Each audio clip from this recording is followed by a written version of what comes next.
اب کیونکہ ذرا تھوڑا ذکر ہو گیا جماعت اسلامی کا، تو ہم وٹنس کر رہے تھے پچھلے جو یعنی کہ 3 دن گزرے، جماعت اسلامی نے اپنا اجتماع کیا اور حافظ نعیم الرحمان صاحب جو ہیں انہوں نے سب کو مدعو کیا ہوا تھا. جماعت اسلامی کا اجتماع ہوا بہت بڑا، 11 سال کے بعد سالانہ اجتماع ہوا. پہلے تو سالانہ اجتماع ہر سال ہوتا تھا، لیکن اب ظاہر ہے کہ پھر بہت زیادہ پھیلاؤ ہو گیا نا.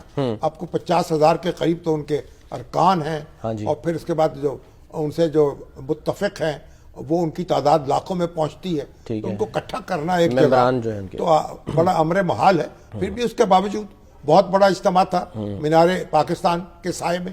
کوئی 200-250 ایکڑ جگہ ہے اور وہ پوری ایک بستی بسی ہوئی تھی.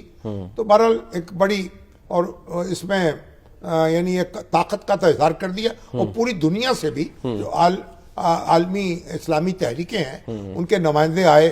تو تقریباً ہر ملک کے، انڈیا سے کوئی نہیں آ سکا، لیکن یہ کہ باقی تو ہر ملک سے تقریباً جو نمایاں ممالک ہیں، مسلمان ملک ہیں اور دوسرے غیر مسلمان جو ہیں وہ بھی، جہاں مسلم میجورٹی نہیں ہے وہاں کے بھی لوگ آئے. اور آج تو ان کی کانفرنس تھی بین الاقوامی، جو مندوبین آئے ہوئے تھے انہوں نے ایک ڈیکلریشن بھی جاری کیا ہے لاہور اعلامیہ کے نام سے. اور اس میں انہوں نے کہا ہے کہ بھئی ایک تو ہم یعنی ایک مستقل سیکریٹریٹ قائم کریں گے اسلامی تنظیمات کا، یعنی لاہور میں ہوگا جماعت اسلامی کے صدر دفتر میں. اور ایک اس کو سالانہ یا سال میں 2 بار ایک کنونشن اپنا کیا کریں گے، اہتمام کریں گے. یعنی ایسے ہی جو اجتماع ہے وہ اب ہر سال ہوگا، ہر سال جو بین الاقوامی کانفرنس جو ہے ہر سال ہوگی. اور یہ بھی ہوا، اور یہ بھی مطالبہ ہوا وہاں کہ بھائی اب مصر میں اور تیونس میں جو لوگوں اخوان کے لوگ ہیں، ادھر راشد غنوشی ہیں وہ جیل میں ہیں، تو کبھی یہاں سے ڈیلیگیشن بنایا جائے اور مسلمان تحریکوں کا نمائندہ ڈیلیگیشن ہو، وہ جا کے بات کرے مصر کے حکمرانوں سے اور تیونس میں جا کے، تاکہ لوگوں کی مشکلات کم ہو سکیں. اور یہ سر پاکستان کے لوگوں کی مشکلات کیسے کم ہوں گی؟ کیا کہا انہوں نے؟ کیونکہ وہ تو کہہ رہے ہیں ہم 26ویں ترمیم 27ویں ترمیم اس کے خلاف نکلیں گے، ہم تحریک چلائیں گے. اور فلسطین جو ہے اور اس سے یکجہتی کا اظہار کیا کہ اقوام متحدہ جو ہے اس کا ایجنڈا جو ہے اس کے مطابق ایجنڈے پہ یہ موجود ہیں. اور انہوں نے جو حق خود ارادیت دونوں کو دیا تھا، دونوں خطوں کو، اس پہ عمل نہیں ہو سکا. اور یہ بھی ذمہ داری ہے. پھر کہا کہ اقوام متحدہ کو بھی ایک جمہوری بنایا جائے، ویٹو طاقت ختم کر دی جائے اور مؤثر بنایا جائے. تو بہت سے مطالبات کیے. میں سر ذرا ایک امپورٹنٹ بات پہ بھی آتا ہوں، وہ کیونکہ آپ سے سمجھنا جو ہے نا وہ بہت ضروری ہے. لیکن پہلے ذرا سنیں ذرا حافظ نعیم الرحمان صاحب جو ہیں وہ کیا کہہ رہے تھے کہ ہم تو 26ویں 27ویں ترمیم کو مانتے نہیں ہیں اور تحریک جو ہے وہ ہم شروع کرنے جا رہے ہیں. سنیں جی کیا فرما رہے تھے حافظ نعیم الرحمان صاحب. اس ملک کی قدر کریں اور اس ملک کو اس کا وہ نظام دیں جس کے لیے لوگوں نے قربانی دی تھی. ایک طرف اس نظام کے خلاف تحریک چلائیں گے اور دوسری طرف اپنے حصے کا چراغ جلائیں گے. ہم 26ویں ترمیم کو بھی نہیں مانتے، 27ویں ترمیم کو بھی نہیں مانتے. ہم اس آئین کے تحفظ کے لیے اس تحریک کو آگے لے کر چلیں گے کہ ہم آئین کی بالادستی چاہتے ہیں، قانون کی حکمرانی چاہتے ہیں. ہم انسانوں کی، افراد کی، اسٹیبلشمنٹ کی، جاگیرداروں اور وڈیروں کی اور فارم 47 کی پیداواروں کی بالادستی نہیں چاہتے. اور شفاف متناسب نمائندگی والے انتخابات یہ ہماری تحریک کا ایک بہت بڑا حصہ ہوگا. بیوروکریسی کو انتظامی معاملات سے بے دخل کیا جائے، ان کو صرف انتظامی معاملات کی نگرانی اور درست کرنے کے لیے رکھا جائے. مقامی حکومتوں کے انتخابات ہوں، سارے اختیارات ان گراس روٹ لیول کے منتخب لوگوں کو منتقل ہونے چاہیے. مقامی شہری حکومتوں کا نظام بنے گا، اس کی تحریک چلے گی، اپنے حق کے لیے ہم آگے بڑھیں گے انشاءاللہ. تحریک شروع کر پائیں گے سر؟ کیسے کریں گے؟ ہاں یہ تو ایک محاورہ ہو گیا نا، جو خطابت میں اعلان کر دیا جاتا ہے کہ تحریک چلائیں گے. تحریک کا مطلب یہ تھوڑی کوئی دنگا فساد کریں گے، بس رائے عامہ کو ہموار کریں گے. 26ویں ترمیم بھی آئین کا حصہ ہو چکی، 27ویں ترمیم بھی آئین کا حصہ ہو چکی.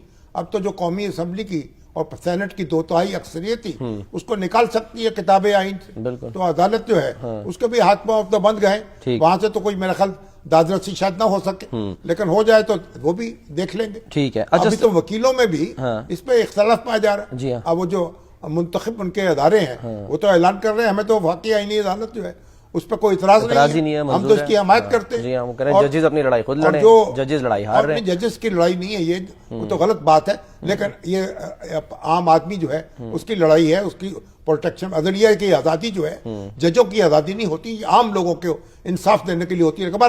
تو جو بات انہوں نے یہ کہی ہے, کچھ تو جوش خطابت ہے, لیکن جو دوسری بات انہوں نے کہی کہ بھائی متناسب نمائندگی ہو, تو اس سے یعنی جماعت اسلامی جو ہے اس کو کیا ہوتی ہے سر متناسب نمائندگی؟ مطلب یہ ہے کہ آپ اس میں امیدواروں کی بجائے پارٹی کو ووٹ دیتے ہیں, اور پھر اس کے جو ووٹ پارٹیوں کے مجتمع ہو کے سیٹیں اس کے لحاظ سے الاٹ ہو جاتی ہیں. ٹھیک ہے, تو ووٹ پھر ضائع نہیں ہوتے. یہ کانسٹیٹوئنسی بیسڈ الیکشن ہوتا ہے, یعنی جو وہاں جیتتا ہے وہ اس کے وہ اسمبلی میں چلا جاتا ہے, تو جو ہارنے والوں کے ووٹ ہیں وہ ضائع ہو جاتے ہیں. یہ کس ملک بعض اوقات کن کن ممالک میں یہ مطلب سسٹم ہے؟ بعض اوقات کم ووٹ لینے والے جو ہیں وہ اسمبلی میں میجورٹی لے لیتے ہیں.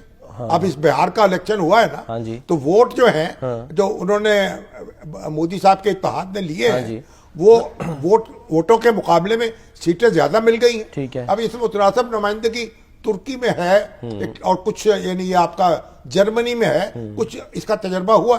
یہاں بھی پاکستان میں بھی 79 میں جو الیکشن ہونے والا تھا اس کے لیے سوچا گیا تھا متناسب نمائندگی پر ہو. اچھا, کہا کہ 200 اس وقت نشستیں تھی قومی اسمبلی کی, 100 جو ہے وہ حلقوں کی بنیاد پر الیکشن ہوگا, اور 100 جو ہے وہ پارٹی لسٹ کی بنیاد پہ ہوگا. تو جو پارٹیوں کو ووٹ پڑیں گے وہ مجتمع ہو جائیں گے, اور 100 نشستیں اس سے تقسیم کر دی جائیں گی. تو یہ وہ نظام بڑا اچھا تھا, لیکن وہ انتخاباتی ملتوی ہو گئے. پھر غیر جماعتی انتخابات کی بات. اگر وہ اتنا اچھا نظام تھا تو پھر اس پر دوبارہ کسی سیاسی جماعت نے کیوں نہیں کام کیا کہ اس پہ ہونا چاہیے؟ آپ ساری سیاسی جماعتیں اس سے متفق نہیں ہے نا. اب اگر اس پہ اتفاق ہو جائے تو اس میں یعنی جو مختلف یعنی آپ جو موروثیت ہے, جو کانسٹیٹوئنسی جو وہ ہے نا کے اندر ایک حلقے بن گئے ہیں, موروثی حلقے, ان کو ذوف پہنچے گا. تو 100 نشستیں ان کے پاس بھی رہیں گی, وہ زور آزما لیں, اور 100 جماعتوں کے پاس. برادری سسٹم کو بھی سر ظاہر سی بات ہے جھٹکا ملے گا نا جب برادری سسٹم ہے. اس کے لیے اب ظاہر ہے کہ پارلیمنٹ کو یہ کام کرنا ہے نا, یا تو آپ 2/3 اکثریت لے لیں, یا کوئی کنسنسس بنا لیں آپس میں. ٹھیک ہے, تو اپنی تجویز رکھیں, اور وہ تجویز اگر حکومت یا سیاسی جماعتیں مان لیں. پاکستان کا جو دستور ہے اس میں تو بے شمار چیزیں ہیں جو آپ نے جن کو عمل ہی نہیں ہوتا. بھئی آپ تعلیم مفت ہوگی, کہاں تعلیم دی جا رہی لوگوں کو؟ پرائمری تک کی تو آپ 2.5 کروڑ بچے اسکولوں سے باہر 2 کروڑ 60 لاکھ بچہ پھر اب یہ سماجی انصاف ہوگا. یہاں تک کہ اردو جو ہے وہ سرکاری زبان ہوگی. دستور میں لکھا ہوا, سپریم کورٹ کا فیصلہ بھی آ چکا, اور ابھی تک سرکاری زبان نہیں ہوئی.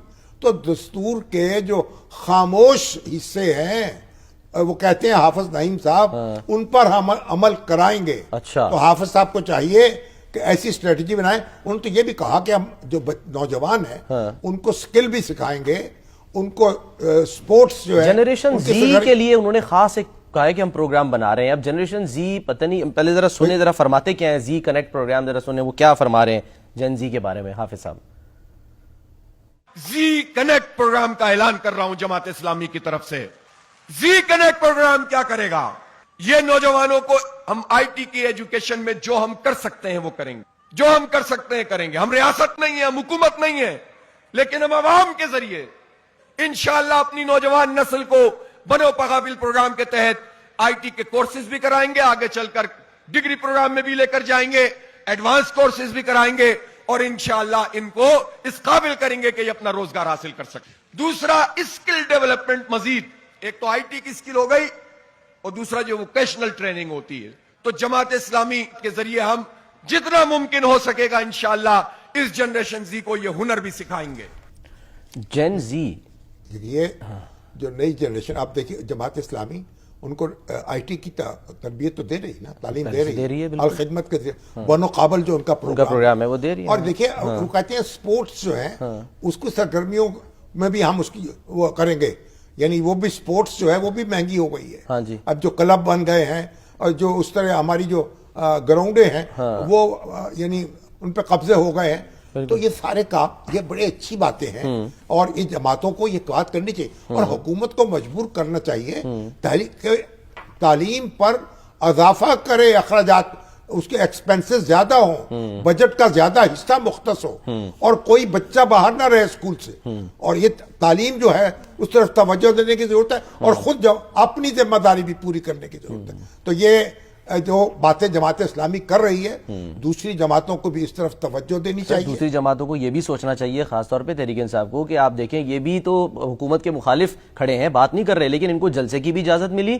اور بھرپور ان کو وہاں سیکیورٹی بھی ان کا ملی. تو ایک سالانہ کنونشن تھا نا، ایک سالانہ اجتماع تھا. سر ایسے حالات جس میں انہوں نے کوئی یہ تو اعلان نہیں کیا تھا حکومت کا تختہ الٹ رہے ہیں. سر بدلو نظام کے تحت ہی کر رہے تھے نا، اب نظام کو بدلنے جا رہے ہیں. یہ نہیں کہہ رہے تھے کہ ہم حکومت کے خلاف کوئی جدوجہد کر رہے ہیں. ٹھیک ہے، بدلو نظام کا مطلب یہ تھا کہ آئین کے خاموش حصے جو ہیں ان کو نافذ کرائیں گے. اچھا، تو اس لیے آرام سے وہ آئے ہیں، اور انہوں نے 3 دن کٹھے رہے ہیں. ان کے کارکن اور منتشر ہو گئے، تو لاکھوں لوگ وہاں کٹھے ہوئے ہیں، اور کوئی نہ جھگڑا نہ فساد نہ دنگا.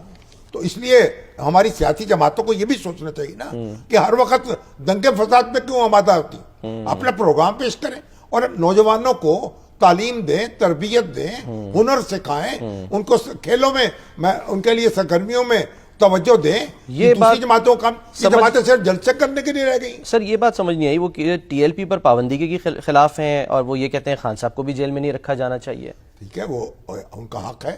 ٹی ایل پی کے اوپر جو پابندی ہے وہ بھی قانونی کارروائی کرنی چاہیے، عدالت میں ثابت ہونا چاہیے. ٹی ایل پی سے جتنا بھی ہمیں اختلاف ہو، اگر جو بھی حکومت کا موقف ہے وہ عدالت میں ثابت کرے. کوئی کارروائی تو ابھی تک تو ہوئی نہیں، اور وہ ٹی ایل پی نے خود بھی اس کو چیلنج نہیں کیا. صحیح ہے. تو ٹی ایل پی ہو یا پی ایل ٹی ہو یا کوئی پارٹی ہو، ہر ایک کو قانون کے مطابق سلوک ہونا چاہیے. اور عمران خان صاحب کی رہائی کا مطالبہ کر رہے ہیں، تو رہائی کا مطالبہ تو ہر لیڈر کے بارے میں کرتے رہے کہ بھئی اگر ان کو ضمانت مل سکتی ہے وہ رہا ہو سکتے ہیں، مقدمہ واپس ہو سکتا ہے، تو اس میں کیا حرج ہے. اچھا پتہ نہیں وہ مقدمے کی وہ تو ہاں تلخی پولیٹیکل وہ بات کرتے ہیں. بھئی ہمیں آپس میں، قرآن کہتا ہے نا مسلمان جو ہے نا آپس میں اہل ایمان وہ نرم ہیں، اور کافر کے مقابلے میں، دشمن کے مقابلے میں سخت ہیں. وہاں آہنی دیوار ہیں، بنیان مرصوص ہیں، بالکل سیسا پلائی دیوار ہے. ریشم کی طرح نرم ہو ہلکا یارا تو اب ریشم کی طرح نرم. بھئی جو غلطی یہ کوتاہی ہو گئی ہے، تب بھی آپ کو معافی بھی بات کرنی چاہیے نا. اپنے معاشرے کو بھی تو ہم نے آگے بڑھانا ہے، اس پہ غور کرنا چاہیے. خود عمران خان صاحب کو بھی، ان کی جماعت کو بھی، ان کے مخالفوں کو بھی. ٹھیک ہے، چلیں سر دیکھتے ہیں کیا ہوتا ہے.